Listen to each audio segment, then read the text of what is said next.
How did you catch your case? Oh man, that was being young and dumb, really.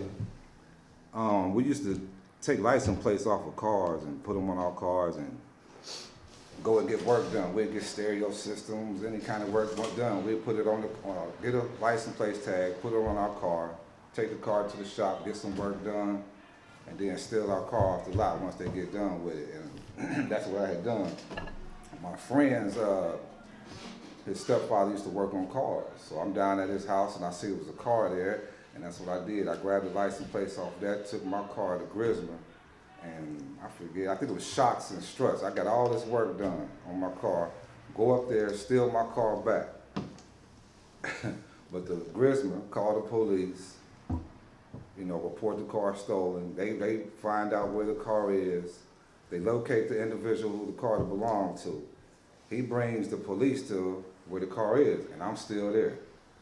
So the police figure out everything. They say, okay, here's your car, here's the license plates, but this car here, it fits the description. So they knew it was me. I'm stuck in the house. So I come out, I admit to everything. I say, okay, it is what it is. The cop was like, all right, just come down tomorrow at noon, pay the bill, and that's that. You know, it was $300 or whatever. Well, I forget, it was a small bill, and I had the money in my pocket, tried to give it to him, but I had to go and do it legally. Did you ever think about the consequences before you went through it? No, you know, it was just being young and dumb. Like I say, just being young and dumb, doing something, just putting myself in a situation. And now I'm in this situation, so now this the cops over here, the guy whose car it belongs to, he's heated, you know, because he's selling drugs. Now I got the house going, police going to his house.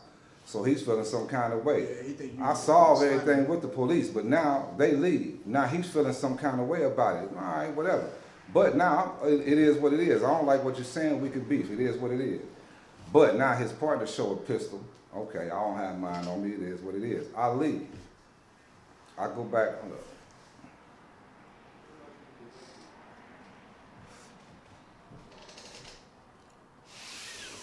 I leave. Me and my partner, who I thought was my partner. Damn.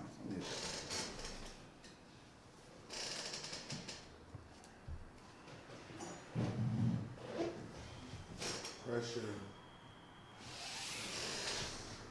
Yeah, I leave the scene. The beef, we start beefing. It is what it is. I leave. Hold up, stop.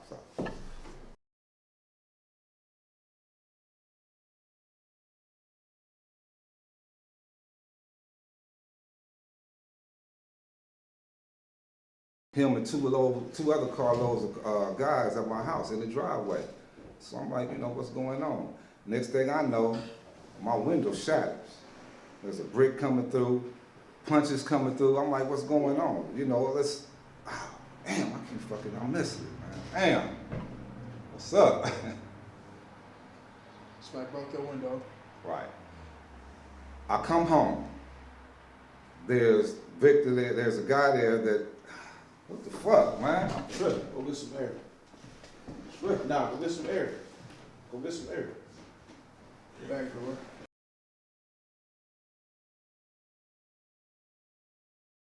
But what was you saying though now?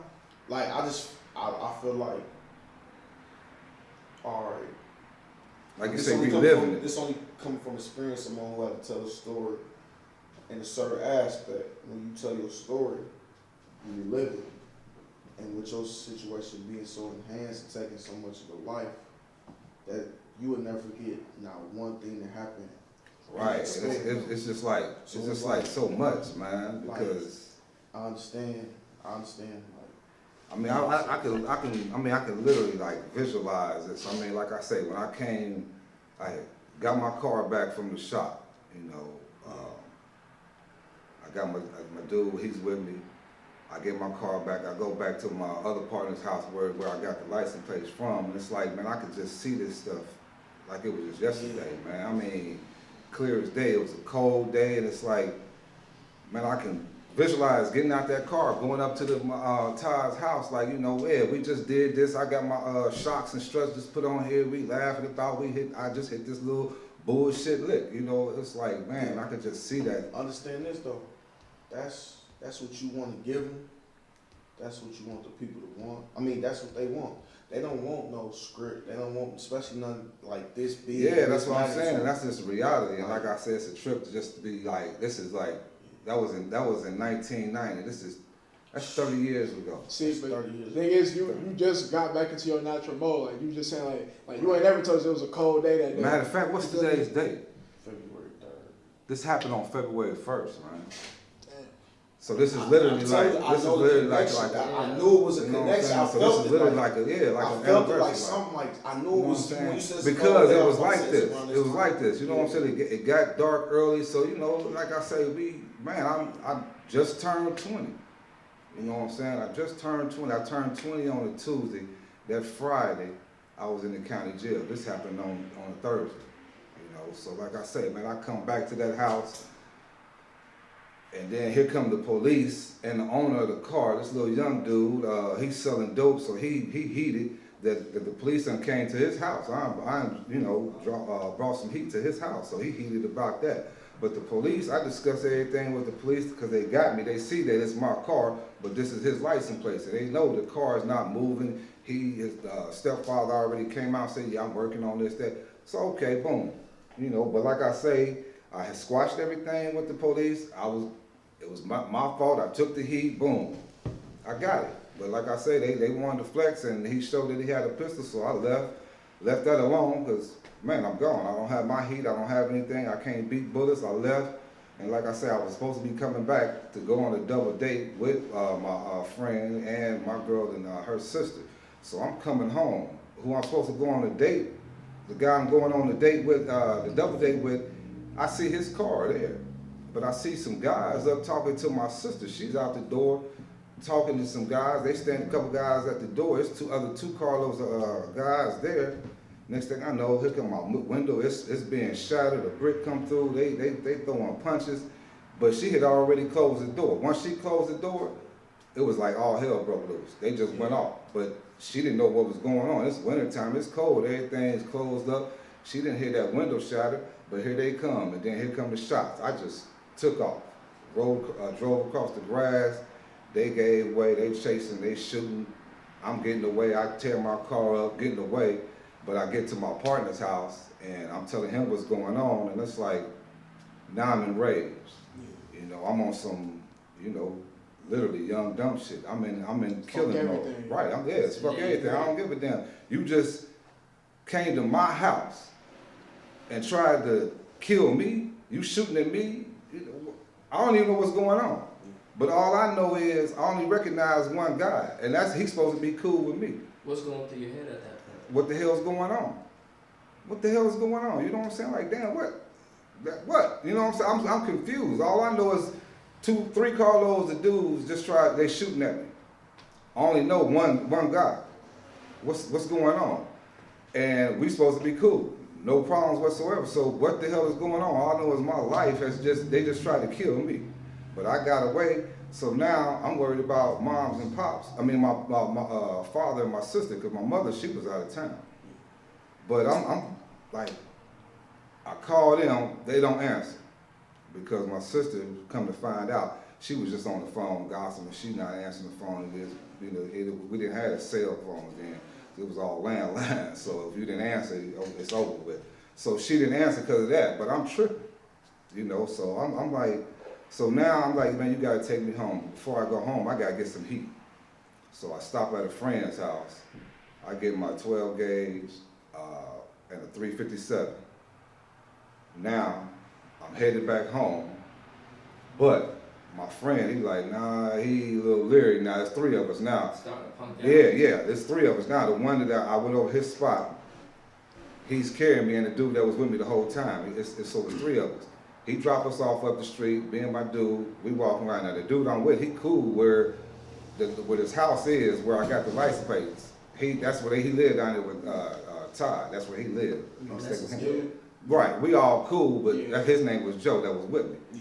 Now he stayed with Todd down the street, but I stayed on Middlehurst as well. So But before I'm walking up the street, I'm like, you know what, I ain't gonna go up to my house just yet, because I don't know what's going on. Now I'm kind of like, it might be another ambush. Yeah. So I'm gonna go on down to Todd's house and try to call again. I'm not thinking about calling the police. I'm not thinking about that. Am I wrong for that? I would say yeah now. But this is the mind frame that I'm in. I'm 19, I'm on some bullshit, whatever you want to say. This is the mind frame I was on. Fuck everybody, fuck everything. I'm going to get them. But I want to see what's up with my people first. So, like I said, I go down to Todd's. I want to, be able to call down there. He's not there. So it's an abandoned house across the street. Joe and I, we walk over there. It's cold, but we don't have to stand outside long. But for about 5 minutes, Todd pulls up, and we go across the street. I tell him what's going on, what happened, blah blah blah. While I'm talking to him, Victor, the guy that I killed. And the guy that I knew who was at my house, the only guy that I recognized that was at my house, he pulls up. Now I got a 12. I've been walking down the street with a 12 gauge the whole time, in plain sight. I still got this 12 gauge in plain sight. He comes up. I'm in the driveway. There's a carport. There's a car. There's a house. Behind me is the street. He's coming up. I turn around. What's up, man? What's going on? Motherfucker, you want to start some shit, and he would reach in his jacket. So I take the 12 gauge. I shot him in the chest. He dropped. Boom. I shot him down. Once he fell, I shot him again. Now here's my mind state. Scarface is one of my favorite movies. So once I shot him again, that's where I say one of the clips was, what did he say? Look at you now, you stupid fuck. And that's what I said to him. But after I shot him twice, that's what I said to him. Turned around, looked at Joe. I say, what's up? You ride with me? He was like, nah, I'm good. So I step over him and get in his car. Dip. You're in Victor's car now. And yeah, in the victim's car. Yeah, which is Victor. So I get in his car. Now I thought about it. Like, damn, I'm supposed to pick up my girl from the hair salon. I lost track of time. So I race up to this hair salon. It's closed. I go to throw his car in reverse. No reverse. I get out the car, go to a payphone, call her, still got the 12 gauge in plain sight, call her, she come within 10 minutes, come pick me up. When she get there, she's like, what's going on, this, that, and other. I say, unfortunately, I just killed Victor. I say, so we not going on that date. She say, she think I'm playing. But her sister look in the back seat, it's like, nah, I don't think he's joking. I see these guns back here, and she looked back there and see that I was serious. So, but we ride to her house, stop, get some KFC, get to her house, eat. We watching the news and we see it on the news, and the first thing the news say is it's drug related. They didn't know anything what was going on, but the first thing they say is drug related. And it was crazy because her mother comes into my girl's mother comes into the bedroom like, y'all see what just happened? It's on the news. It's another killing, blah, blah, blah. I was like, oh, wow. But, we like, yeah, we see it. Yeah. And little did she know that the killer is right here. You just talking to the killer, what you seen on the news. But she go back in there, and then the girl just started crying, and the sister started crying, and if I ain't mistaken, we ended up fucking and went to sleep. Next day, I got up and went to get some more bullets and guns so I can go and kill the others. And yeah, that was a hell of a night. So what was going through your mind that whole time, that night? Before you had went to go get what I'm gonna do, what's next, where I'm gonna go. Cause after I seen it on the news, I called home. I called my father, finally answered, and he was like, he didn't want to talk because he figured the phones would be bugged. And he was like, I was getting ready to tell him, he was like, no, I don't want to hear it, we'll be in touch, and he ended up hanging up. And the next day, I didn't say anything else. No, matter of fact, I did tell him that he was mad that I told him, that's what it was. I did get it out where I was, and he was upset about that because he figured that the phones would be bugged, and he ended up just hanging up. But, so we go ahead, I go on to sleep. Next day, like I say, I get some more bullets, this, that, and the other. Now I forget what time of the day it was, probably about 4 o'clock. Matter of fact, it was about 4 o'clock. My mother flew into town. My father know where I'm at. He's coming where I'm at. Joe, the police got Joe downtown. He's just singing, telling everything. But my problem with him was he's making it, you know, just look just crazy. Like, Exaggerating. yeah, you know, it's like it's cool. You know, I did that because I fear for my life. You know, it's not like I'm just going to, you know, I was going to hunt him like down. it was heinous, Right. like you Now, said, I did have heinous thoughts. I had intentions on doing that, you know. But at the time, I'm trying to figure out what's going on with him. I wasn't going out to kill him. Right now, I want to know what's going on. But when he reached in his jacket, I knew he carried a gun. I know him. We hung out. That was my dude. We rolled, we smoked weed, sold dope, everything. I knew he had a gun. I knew this. So when he reached in, I know what's in his jacket. You know what I'm saying? He ain't going pulling out no candy bars, talking about let's eat. So I fear for my life when I didn't have a problem with you, but you are at my house, at my parents' house, with 2 carloads of dudes, and next thing I know, I'm getting punched, brick coming through the window, gunshots come out, y'all chasing me across town. Now I get to get back across town, get home, and now here you are again. And I'm still like, what's up? What the fuck's going on? Yeah. You know what I'm saying? And you talking crazy like, you know, you about to start some shit or something, and reach in your jacket. What? No, I can't. No, yeah, and I got a 12 gauge. No, it's not. Yeah. It's unfortunate. And like I say, I ain't trying to sound like no gangster. I'm just no raw motherfucker. None of that. I'm just saying this is what happened. This is the mind state that I was in, and this is what happened. This is how it went down. That's how I end up doing my 18 and a half years. You So know? how did it feel to kill somebody? Unfortunately, it didn't feel good. I mean, it didn't feel bad. What was your immediate thought after? I know you said what you said from the movie, but how did you feel like immediately after you pulled the trigger and said he fell and then you hit him again? I didn't give a fuck. I didn't. Damn. I didn't. So in that moment you was cold. Cold, stupid. I don't know, influenced by what, I don't know. You know, you got people that just can kill with no problem. I mean, there's soldiers, police officers, you know, whatever it is. You know, some people can just kill and don't have any issues with it. Unfortunately, I'm that way. Now, I don't want to kill. I ain't trying to kill. I ain't going out. I ain't saying that like I say, I'm not trying to, you know, sound tough, raw, none of that. I'm just saying to kill is nothing. I don't want to. I don't want to put myself in any type of situations. I'm not trying to kill again. I don't want to kill again. But just keeping it real, I didn't know I had this, but it was nothing to kill. And I feel bad. I feel remorse for the family and the pain that I brought on them for the situation. But I can't feel bad for defending my life. You know what I'm saying? It's like, From your point of view. First line, right, it's like, self-preservation. it's like, you know, I hate what happened. Yeah. But damn, how can you say I'm wrong when I know what he's getting ready to do? It's like they never even You know what I'm look saying? alike. I can't wait and say, let me see if he's gonna pull his pistol. Yeah. No, I know this guy. Yeah. I know what he's capable of. I know what I'm capable of. I know who I'm hanging with. I know who I'm dealing with. And if he flipped the script like that, if you at my house and this has jumped off, what's next? Yeah. But yet still, I feel I got the opportunity to find out what's going on. That's why I asked the question, what's up? Because I got my 12 gauge in my hand. So I'm ready to protect myself, but I don't want to know what's going on. What the fuck just happened?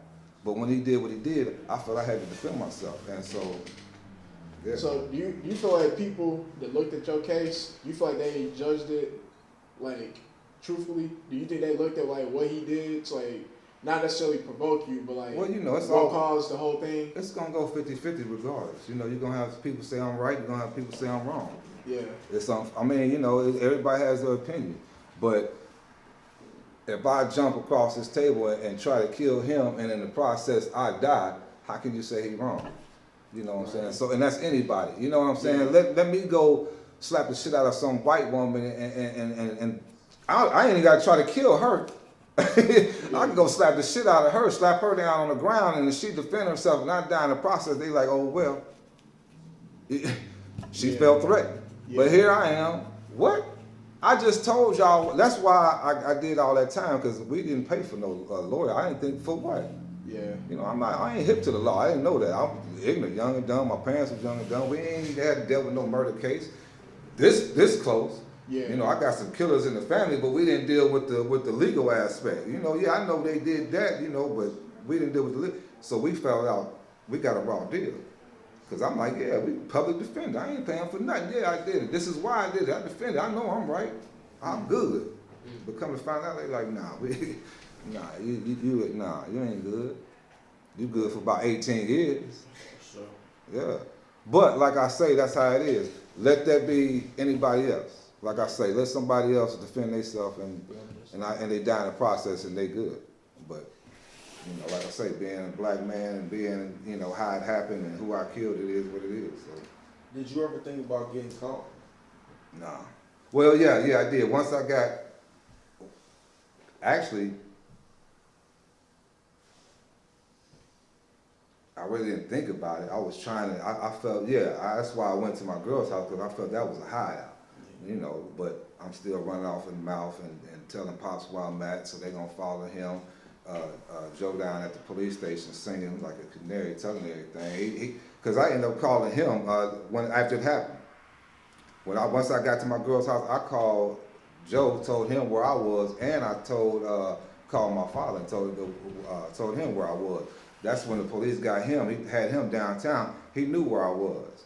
So he's telling them where I am, giving them some false statement, and he has a squad of police coming to where I'm at.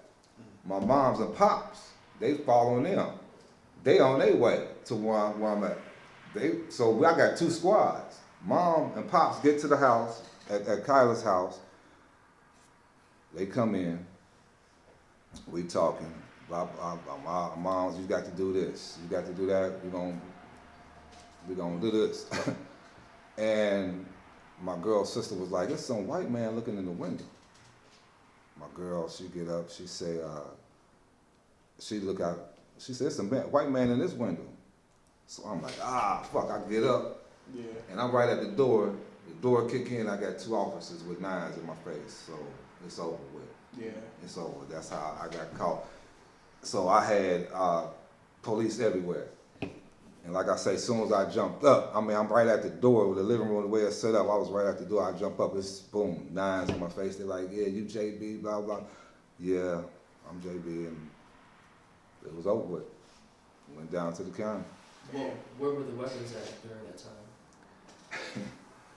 That's what he was like, where's the gun? Where's the gun? I said, man, I threw that in the river. He's like, man, I forget the detective's name. He said, man, don't make us comb that river. He's like, where's the 12 gauge?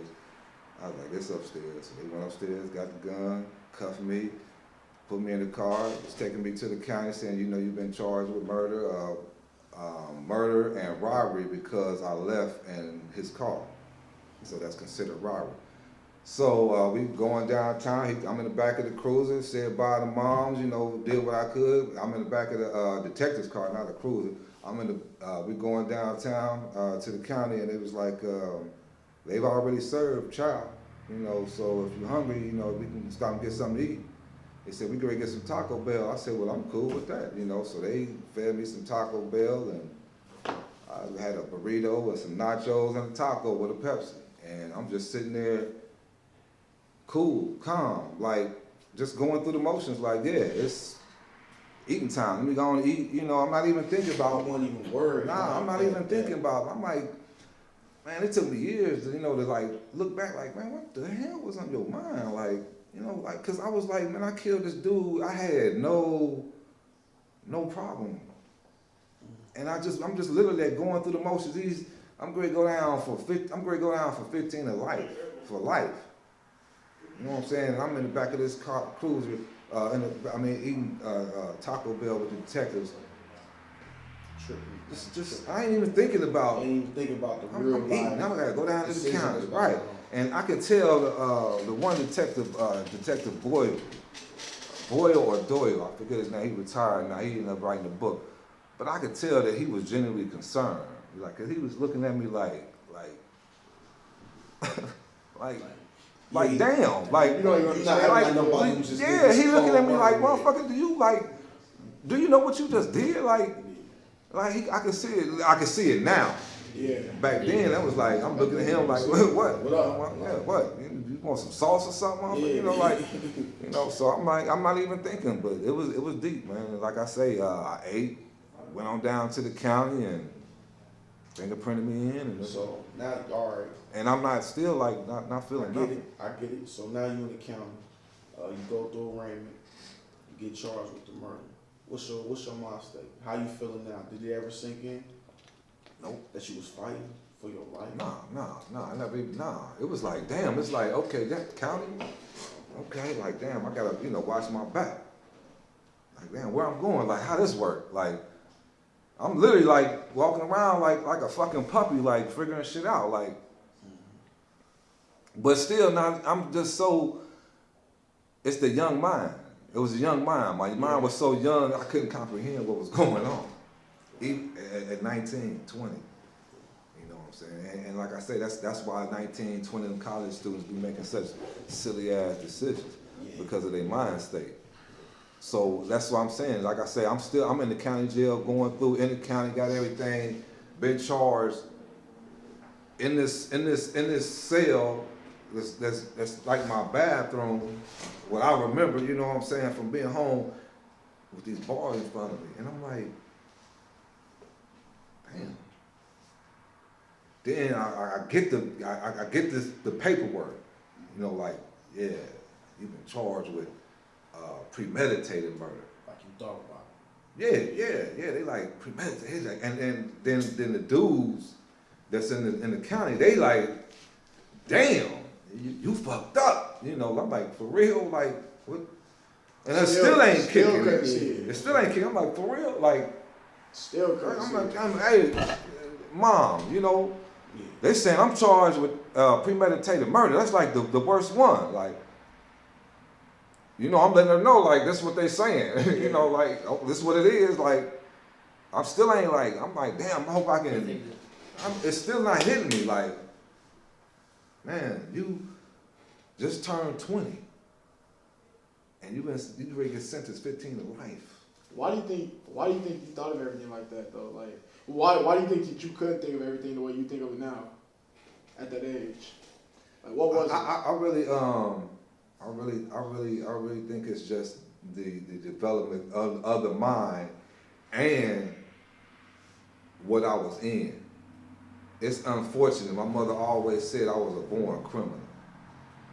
And she said it joking, but she meant it because my father's side of the family, they smooth criminal. They smooth. My mother's side of the family, they straight ghetto gangsters, So, but I got this bling, and she's seen some things in me at an early age, like, oh, okay, here we go with this, So I remember one story she told me.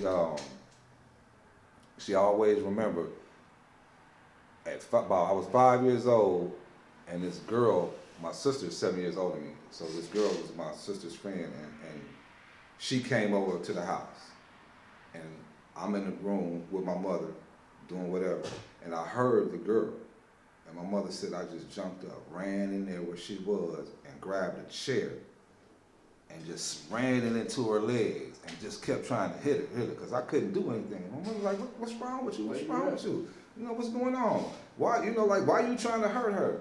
And I told my mother, I said, she took my cookie the other day. And the girl was like, I forget the girl's name, but she was like, yeah, she told my mother, like, yeah, he had some cookies about 2 or 3 days ago. I was over here, he had some cookies, and I took one. And she took one and left. And she said, I looked at her, like, yeah, okay. And she was like, she didn't see the rage until I tried to hit her. So I felt, my mother seen that, like, you holding grudges like that at 5 years old, somebody take your cookie, and she seen that rage come with such smoothness, like, damn, you thought about this? You heard her voice and that clicked you, and you go and try to hurt her. So it was little things like that. It's like, I gotta, so she knew that, unfortunately something like this could happen. Damn. But it's like, and she said that, like I knew like something like this could happen. She was just like hoping that it wouldn't.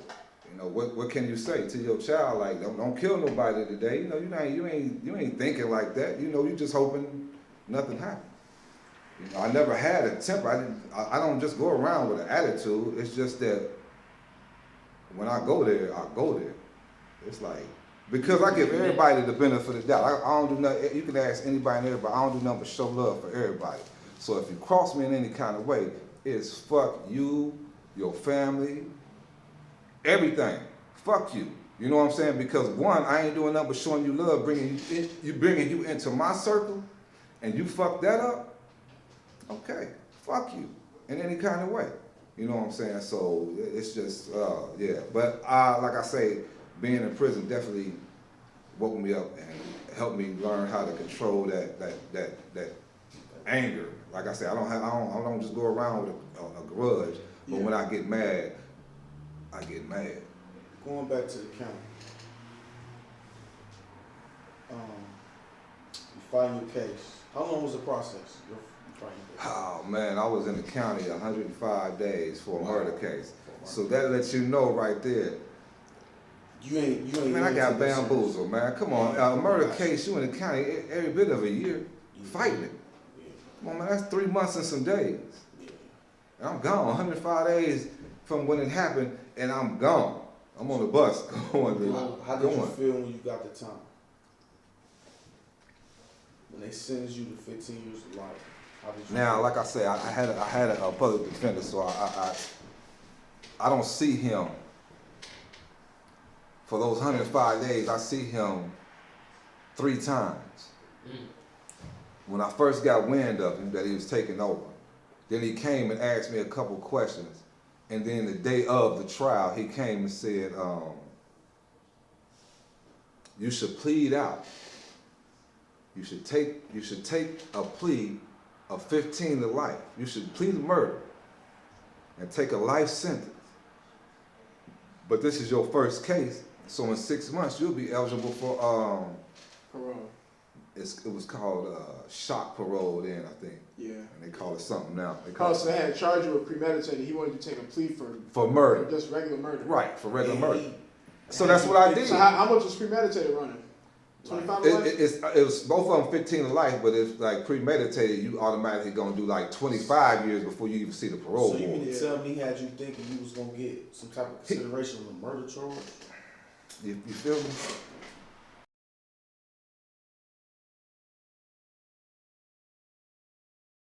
There's so much to prison that's illegal that would make them look terrible, but they spend their time making the inmates look bad. Yeah.